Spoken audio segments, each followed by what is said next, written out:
Welcome to the Rethinking Humanity podcast, where we dive deeper into what makes us human and what causes us to thrive. I'm Lacey Delane. Hi, I'm Sonya Larrea. And we are so glad to have you guys for episode 46, How to Care Less About Work. Excited about that one. We're also going to mention to you about a mural that we just did in Atlanta. And we're going to talk about bugs. Can they be the newest source of protein? Protein? Wow. Yes, that's going to be an interesting one. Sonya, what's up? Wow, it's been a few minutes since we've done this. Yes, it has. Yeah. No, I've been traveling, so I've been on the road a lot. So it's nice to be back in Atlanta. Nice to be back at the podcast with you, Lacey. You moved too, Sonya, didn't you? I did. Yeah. I moved. Not that far from where I was living before, but moving's always kind of exciting but stressful. Yes, definitely it is. It's like on the list of the number one most stressful thing that you can do. I know. Yeah. And you're all settled now and enjoying it?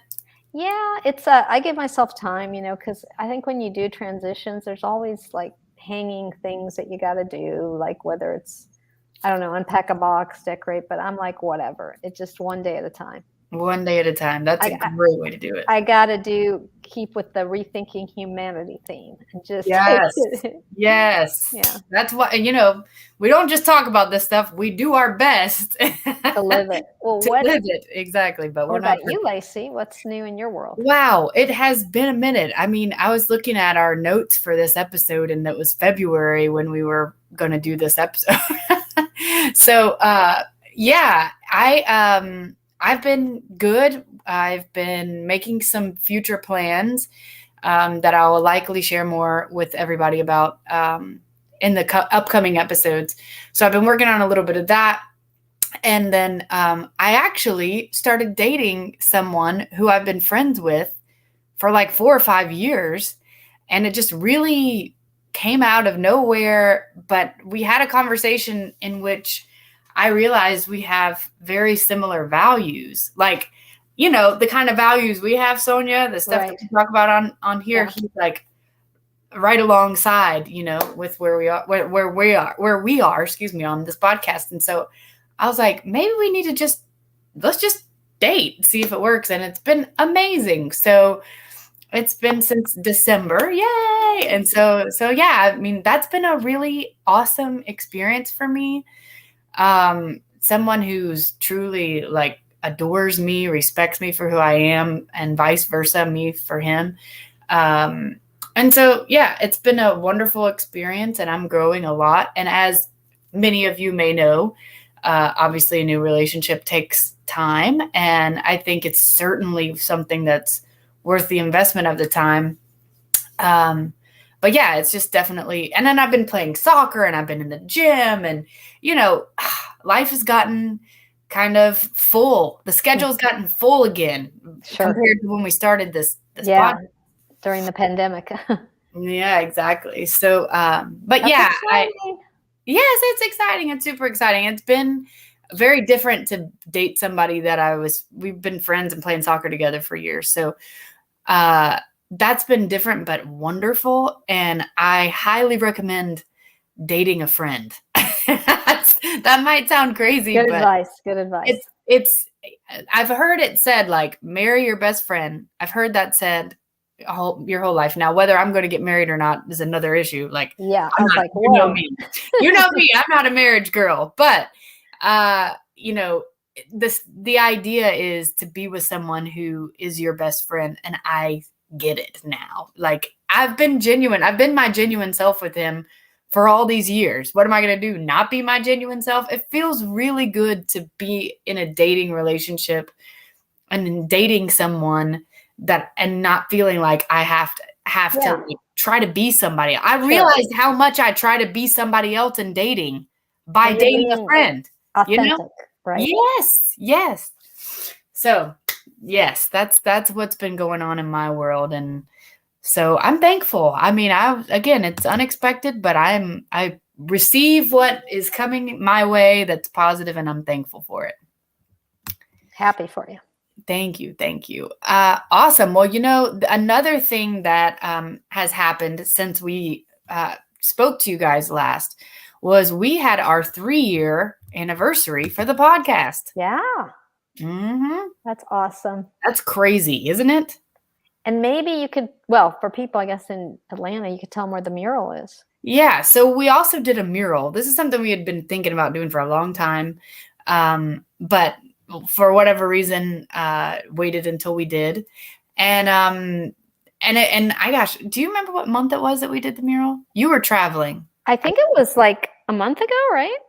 It wasn't too long ago. It wasn't that long ago. Not more than 2 months ago. Right. So we had an artist do the lettering of our logo. If you go on our Instagram page at Rethinking Humanity Podcast, you can see a couple of videos that I did, and then you can also see pictures of the mural.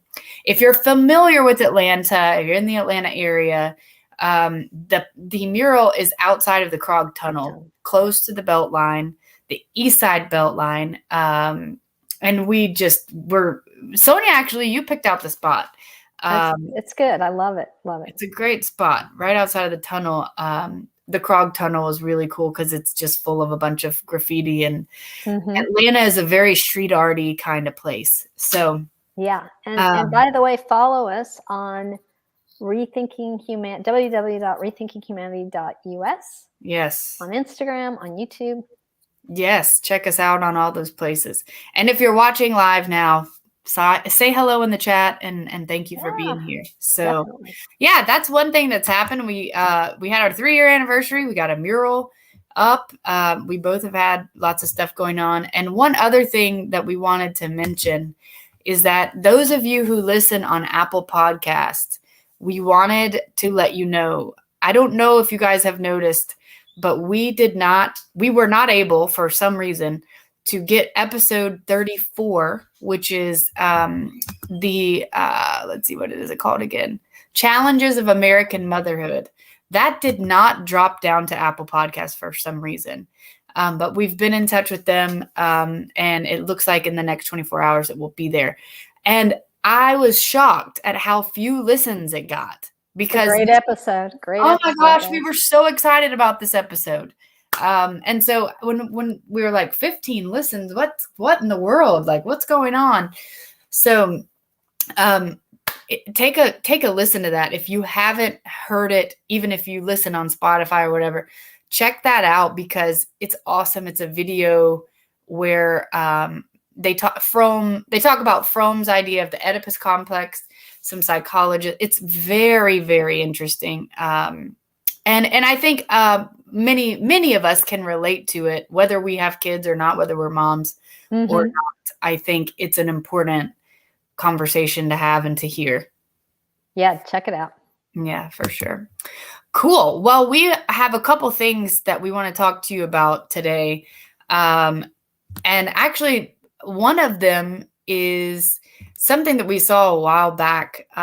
It's an agriculture food piece that was in the New York Times, and it's a video piece. And I actually have the links, and they'll be in the description here in the episode on YouTube in the description box, but also on our podcast. So you can take a look at these. They are wild. Yeah. There's 3 videos. One of them is about how agriculture has become a bigger lobbyist group than oil, if you can believe it. Another one is about how chickens are treated on farms and how chicken farming works and why chicken at your grocery store can be so cheap. And then the last one is about bugs and how and why bugs are likely to become the newest protein, the next protein that we're going to be using in food, and because it's such a sustainable way to provide for that compared to chicken and cows and all this other stuff. So, a lot there. Sonya, what were your thoughts on those? Oh, it was eye-opening. I thought that I knew the industry. I didn't know how big ag, they call it big ag agriculture, like you mentioned. actually spends more than ExxonMobil on lobbying. I Wow. didn't realize that there's such a huge polluter of the planet. Dang, yeah. I didn't realize that there are no farms. Only 2 to 3% of these like beautiful bucolic farms that you see in ads even exist. It's all industrial farming. Yeah. And how they lobby the farmer, these big, organizations lobby to not have any kind of restrictions, like where they don't have to report, they don't have to be, accountable. Yeah. And it was just eye-opening how I think the general public wouldn't even, I never guessed about how this was. It was very educational, but at the same time made me realize how important it is to learn about this because it affects our planet. The Yeah. fact that we are kind of destroying the planet with this industrial farming. Yep. And so I would say anybody who has any interest in sustainability or animals or just you need to check it out. It's just it will really make you see things in a different light, I believe. Well, and also it touches on a theme that we've touched on in the podcast so much, which is how much bureaucracy, big business, big corporations really are in such a position of control in our country and influence. And it's the same thing. It's the same thing with agriculture. It's the same thing with chicken farming. And that sounds horrible how I'm saying it, chicken farm, but that's basically what it is. It's not like raising chickens and letting them be chickens. It's like chicken farming, and then and how, like, in the first video about agriculture, they talked about how, like, big agriculture is the biggest lobbyist, and it's the most powerful lobbyist.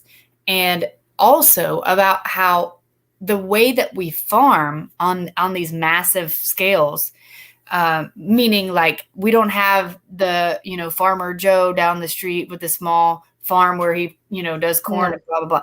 It's these massive corporate farms. Those are actually the most damaging to our environment when it comes to our climate change.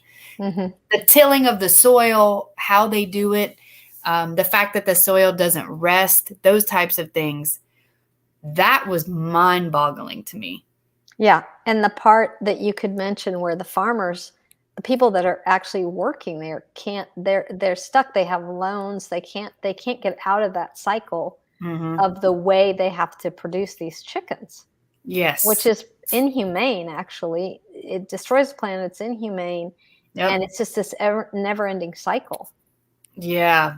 I think the saddest part about the chicken video, I watched it again today, is like one of the main jobs of the chicken farmers, this is just sad, is actually to walk around their chicken farm. It's not even a chicken farm. It's like a big house, a chicken house that's with low lighting on purpose so that the chickens, don't get super excitable and they grow, as big as they can get. But anyway, basically one of their main jobs is to walk around and pick up the dead chickens from it's sad because they're not in a place where they can really actually live and be healthy.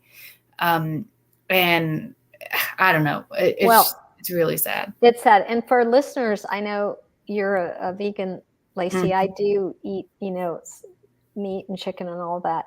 But another part that was really educational for me is they show the real cheap cost of this chicken, right? And then it shows if you buy a chicken who's raised humanely and in the right circumstances, we're talking about a big difference, say $2 to $6 or $7. It's quite a bit. Yep. But I think that's important for the consumer to know, because then you can make a better choice. Right. Because we also have influence as consumers to what we're buying, whether it's, our clothing or food or whatever, vehicles. So that to me was very important to see how we as a consumer can, I guess, make an impact with our money. Yeah. Yeah. The last video was again about bugs and cooking bugs. And it was funny because it said something about like, you're probably experiencing some type of gag reflex right now about the idea of even, eating bugs. But they said something about like in certain foods, there's already bug parts or bugs in processed foods. And I was like, I'm not surprised. Yeah.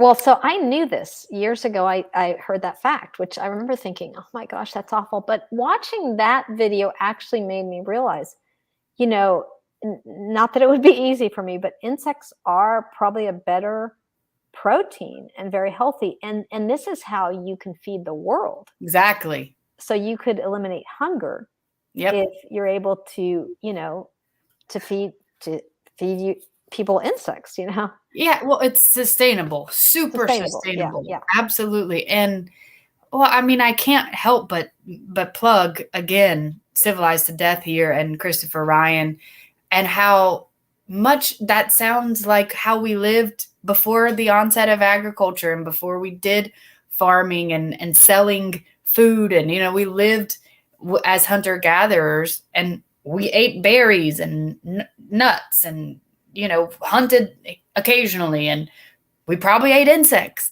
You know what I'm saying? And I don't know if you ever heard this, but lobster, which is delicacy, is considered an insect of the ocean. That's right. And in the video, it talks about how that was just a faux pas. Like, you do not eat lobster for a while. Right. And so anyway, yeah, it sounds like based on that video, they're learning how sustainable it actually is. And it can be delicious and is delicious. And there's plenty of cultures around the world who they eat bugs. It's not a big deal. And it makes sense. It's natural. It's nature, Sure. So really, really some interesting stuff. And they're saying, like, if we want to save the planet, we need to start to transition to alternate forms of protein. And I get it. Really get it. Makes perfect sense. Well, before we jump into the article that we'll talk about today, which is how to care less about work. I think this may be our last episode on the work topic. This is an Atlantic article, which is by Charlie Wetzel and Anne Helen Peterson. I did want to mention very quickly and just see what you wanted to say, Sonya, about Elon Musk buying Twitter. I think this is a noteworthy news point to mention. And it's a big deal. It's kind of a big deal. So I'll tell you how big of a deal it is. I did a walk today that I do occasionally here.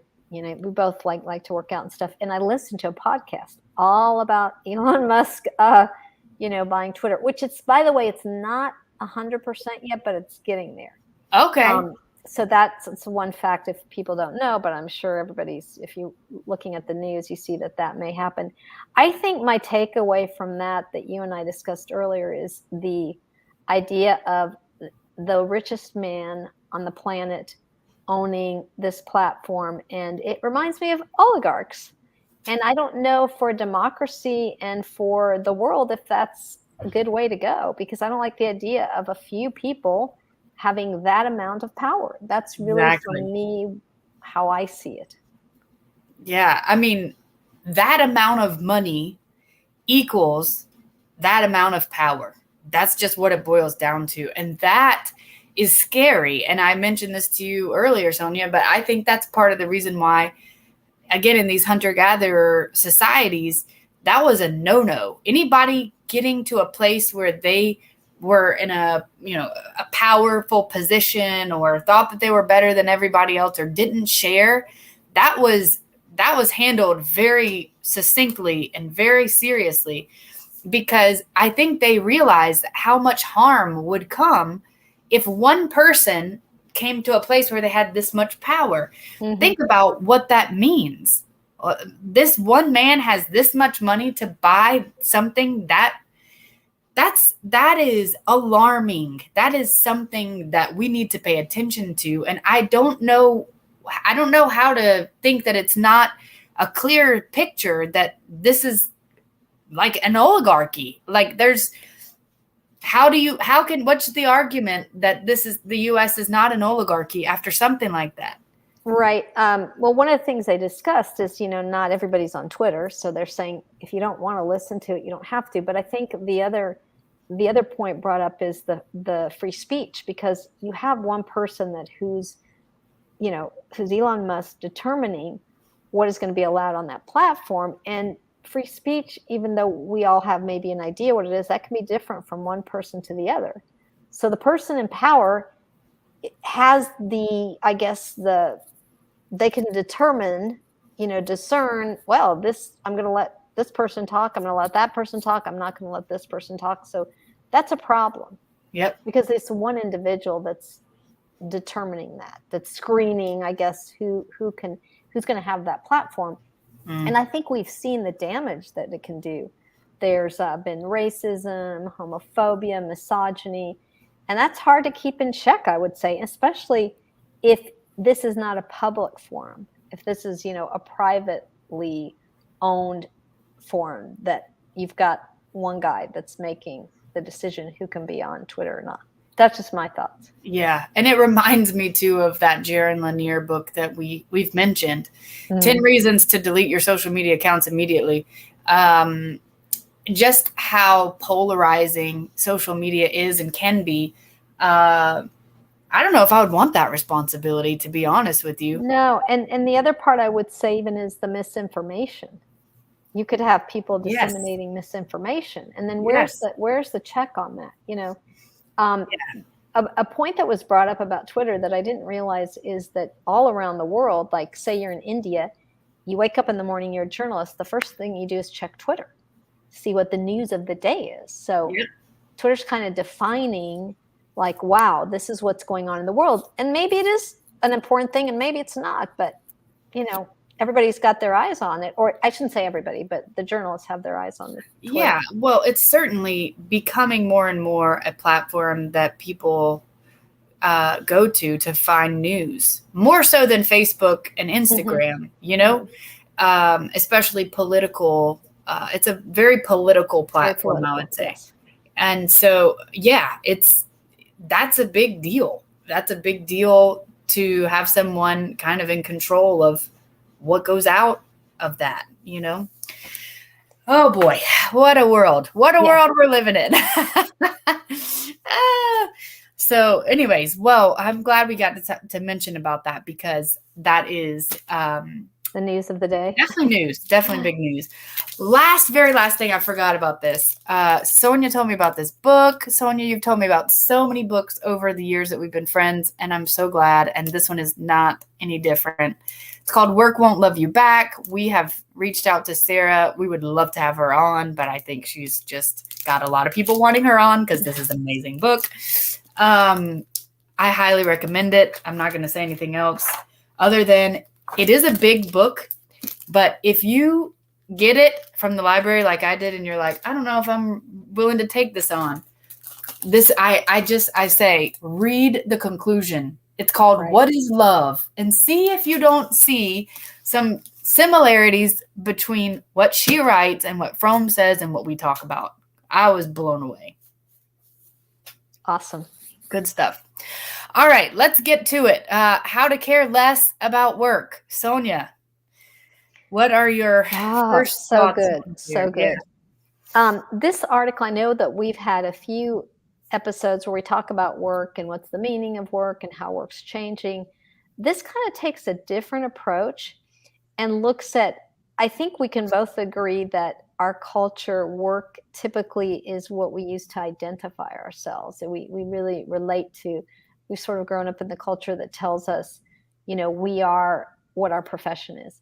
And what I love about this article, it looks at how during the pandemic, people had to rethink this. They're like, whoa, wait a minute. Like, I'm killing myself at work, or is this what I really want to do? Or, I don't know that I even like the environment I'm in. So it allowed people to pause. And what's interesting is this article points out how we should go towards things that we love, like our hobbies, where they really make a distinction between, say, your work life and just doing things for the purpose of basically doing them because you you literally love being, outside riding your bike or drawing, or, I mean, the list is endless, playing the guitar. Yeah. It was very interesting. Yeah, I love that element. The idea of coming back to doing things because we want to and just out of a desire, and having hobbies. I mean, I think about people that I know who work 40 or 40 plus hours a week, and I don't know very many of them who are active with a hobby in their life. And so I think that it's not common in the US and modern Western society to do much more other than work and go home and maybe watch some Netflix and eat some food. And I think that there's a lot we're missing out on. There's a lot of opportunity in a space where we do something, not because it has the potential to make money, not because someone told us we should, not because fill in the blank reason, but just because we want to. That, that I think is an idea that's actually really changed my life. Because when I learned that it's my responsibility to kind of create a life where I feel fully alive, then I was like, okay, well, what do I want to do? And I learned that, like, my life is going to be much more sustainable. I'm going to be in a better mood. I'm not going to be resentful. I'm not going to be cranky if I'm doing things on a daily basis because I want to do them, not because I feel like I should or I have to. So I think this idea of doing things because we want to and not to perform or not to make money is a really good idea, and something I hope more of us will think about doing. Yeah, the interesting part of this article, and I could really relate to it, by the way, is I think our society, we're really taught to work hard, and it's basically we're always taught about being productive. I think we really live in a world that talks. We have the productivity treadmill is what they call it. And everything needs to be, there's got to be like a purpose, we were talking earlier, and I said, even if you do something, people always look at how you can monetize that. If you're a good cook, they're like, oh my gosh, you should open a restaurant, or you should, have your own nursery because you're great with plants. And what this article does to me is it really steps back and says, who would you be if you weren't defined by your job? Like, if you didn't have your job, like, who would you be? And that's a very important question, I think, for most people, for everyone to ask of each of us. We need to look internally. Like, that's where I think the error has been in our sort of world, is to just identify with this one thing, which is work. Yeah. And the other part the article talks about is, when you're first kind of going through this process, they said, you're going to need like some downtime where it's just, if you're a person that was working crazy hours and now you're stepping back from that, it's a way, like taking care of yourself. You just sort of need to, I guess, chill out would be the word.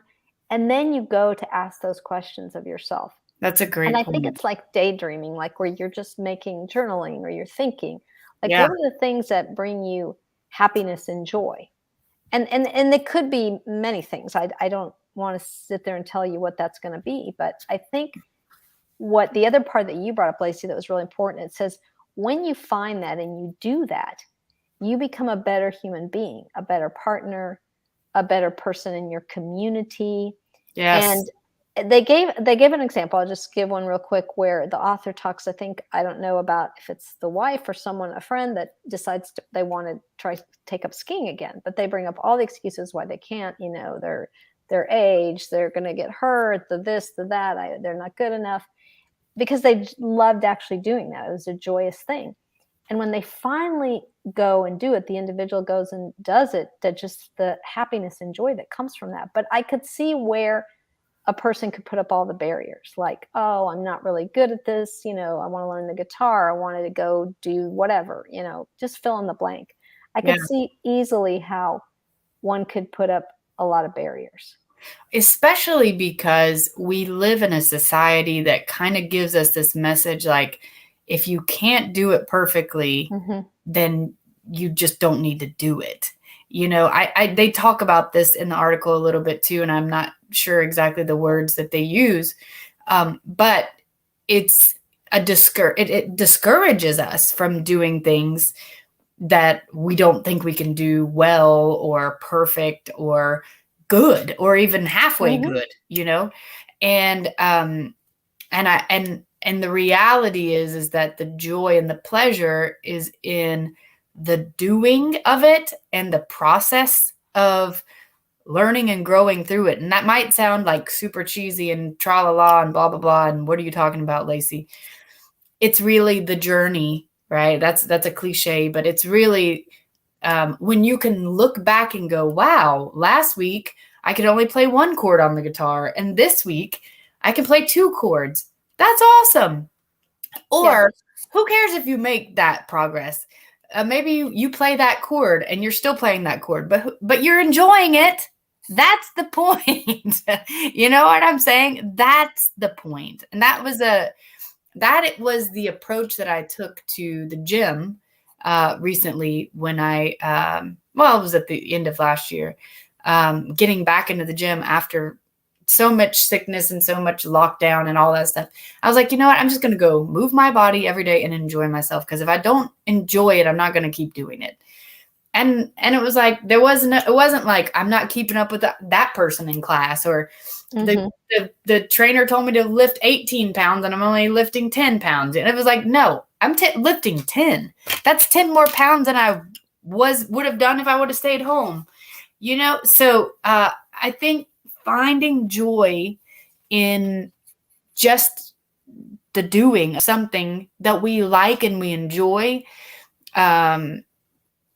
that's a worthwhile thing. And it's way underrated, I think. For sure. In our culture, it is. I mean, one of the statements they say is the reality, we don't prioritize these activities because we don't prioritize ourselves. And going to your point, Lacey, mediocrity is okay. Yes. I think we're always believe that we have to strive for this excellence.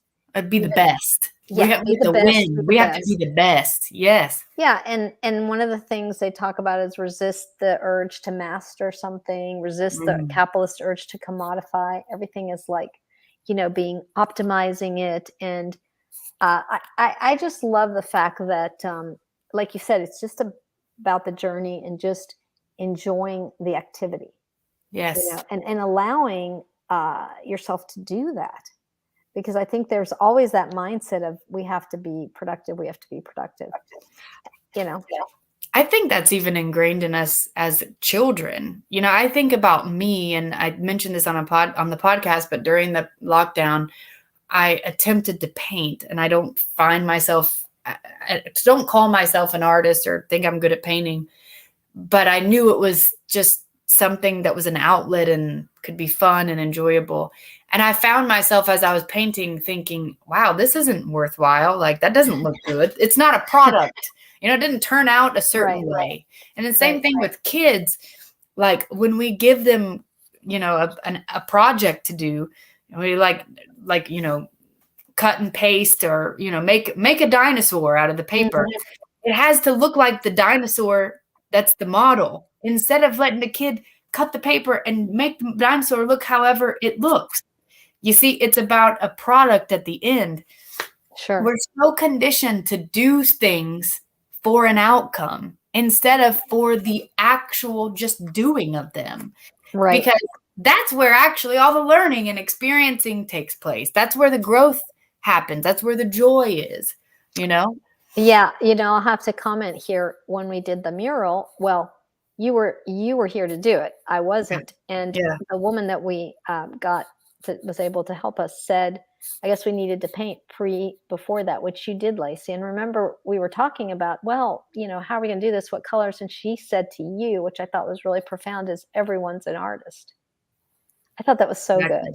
So it was good. That fits into what you're talking about now with not having this idea of how you have to be and how good it has to be. Or what it's supposed to look like or what it is. It doesn't, like kids also, I work with kids, as a nanny, and they'll be like, what are you drawing if we're sitting down drawing together? And I'm like, I don't know. I don't have to know what I'm drawing. I don't have to know what sometimes it evolves. But I want to connect this to Fromm because I love the fact that there's a Fromm connection here, and I love the Fromm connection because they're saying, let's find the things that we enjoy doing just because we enjoy doing them. And what that in essence is saying, that Fromm is saying, is let's do things not to have, not to produce, not for an outcome, the having mode of existence. See our first season if you want to know more about this. However, doing it just to enjoy it, doing it to be, doing it from the being mode of existence, doing it to be present in the moment, doing it to have an experience, doing it just to do it. That I love the connection there in this article. Yeah. You brought up that you work with kids, and I think childhood is a good example of this. I recall when your child using imagination or maybe creating something, whether it's playing outside or, I don't know, singing or making a play or, like you said, or building something. As a child, you're not looking to have it be anything that you're selling or presenting like to someone. And there is that kind of flow moment where you're just doing. Yeah. As Fromm would say, you're in the being mode. Yes. And so this is a real interesting concept to me because I think, like you said, we're conditioned from the society and our culture. And it's like just even retraining your brain. I know that I'm very activity to-do list oriented. So I do, and I've talked to you about this tonight, we discussed it, that I'll even feel guilty if I'm not being productive. Well, I've got this laundry list of stuff I need to do. Well, when am I just being? Yes. That is a tough transition to make. And they talk about this in this article too. And you mentioned it earlier about when you first set your mind to do something just because you enjoy it, remember that you might just end up wanting to lay on the couch and just do nothing because you're probably burned out because all we've ever do is work, And right. So give yourself some space and some grace or compassion to get there. And I think what I wanted to say when you said that earlier, and I thought of saying, and it comes back now, is that the lockdown and the pandemic was that for me. It was so hard because I was unemployed. I had just come off the campaign. I didn't have a job. I actually had interviewed for a job and gotten it, but it was an event. And so it was like not going to happen because it was pandemic happening. And so I had nothing going on. Yeah. And it was like, who am I? I don't know who I am. What am I doing with my life? I can't. And why am I, what am I doing? I need something to do, and now like that I treasure my downtime so much. And downtime, I don't know. Like I don't even, I'm insistent on not working more than 30 hours a week, like this is so important to me now because I was able to go through that difficult period and slow down and not feel like I have to be work, go do something. And now it's like, it's funny, me and Mo, that's my boyfriend, we were playing with blocks that I had in here that I had from whenever I was a teacher. And one of the things that I've learned is how important play is to creativity. So I was like, and also to a healthy relationship, let's just be real. And so I was like, hey babe, let's let's play with these pattern blocks. And they're the blocks that I played with in school that were my favorite. And we didn't get to play with them very much because I went to a public school. So it was sit down, be quiet, write it down, and don't, free play wasn't something that happened a lot. So anyway, and, it was just so delightful. There was no point. There was no outcome, end goal. It was just, we just built stuff. And at the end, we were like, oh, that's this, and this is that. And it was fun, And so I think I got distracted. But my point is that I wouldn't have come to this place if it wasn't for your time. If it wasn't for the time with the pandemic and just slowing down. And I wouldn't value the creativity, the space for painting, the space for reading, the space for writing, and the space for play. I don't think I would as much if it wasn't for that time of during the pandemic when we were locked down and me being unemployed. I think that a lot of people could speak to that. I think that many individuals sort of have that time to reflect and to rethink, who am I exactly? Which is one of the questions the article says is like, who am I? Yeah. Who am I if I don't have the title of my job? I think it's huge. Well, it tells you a lot that we don't know who we are outside of the title of our job, first of all. And second of all, we're very busy, right? We're just too busy to know who we are outside of our work. And then when we stop to look at who we are outside of our work, it's scary and it's anxiety inducing because there's maybe some pain and emotions and things that we've repressed in there. And it's a process to know yourself and to learn who you are and what you like and what you want. But I'm telling you, people, it's worth it. And Absolutely. I'm on that same journey, and it's challenging and difficult sometimes, but it's so wonderful. And the more we know ourselves, the more we can step back and go, what would I do if work wasn't the axis of my life, which is what they ask in here. And they're great about this article is really good about like helping you to see that one of the ways to care less about work is to start to look inside of yourself, to learn more about who you are, to learn more about what you like, to start doing these things that you enjoy just because you enjoy them. And then I think what we all will start to find is that there's so many things that we can do, that we would want to do, that we would want to spend our time doing just because we enjoyed it. And we'd want to spend time not working. Like it'll be easy to be like, I don't want to spend my life working. No. Yeah. And I love this autonomy thing. It's great. Yeah, I think this speaks to, which, we've talked about different cultures and countries. I just think it also speaks to having a better balance in your life. I think the big word too that comes up for me is optimizing. They're saying, I think the idea that we have a lot of time is trying to optimize everything. And this article is telling you not to do that.